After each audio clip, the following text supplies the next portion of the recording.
Trump यांनी भारतावर जेव्हा 50% टेरिफची घोषणा केली त्याच्यानंतर लुला यांनी नरेंद्र मोदी यांना फोन केला होता.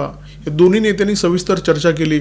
जगातील तमाम देशांना एकत्र करण्याचं कंत्राट किंवा जबाबदारी आपल्याच खांद्यावर आहे. या थाटामध्ये डोनाल्ड ट्रम्प काम करत आहेत. फक्त त्यांच्या हे लक्षात येत नाही आहे की जे देश एकत्र होत आहेत ते ट्रम्प यांच्या भुर्दामध्ये एकत्र होत आहेत. रस्त्यावर पादचारी चालत असतात, अचानक मुसळधार पाऊस कोसळायला लागतो आणि ज्यांचा परिचय नसतो, जे कधी एकमेकांशी बोलले नाहीत, असे सगळे पादचारी शेजारीच उभे असलेल्या एखाद्या ताडपत्रीच्या खाली एकत्र येतात. तशी परिस्थिती जगामध्ये निर्माण झालेली दिसते.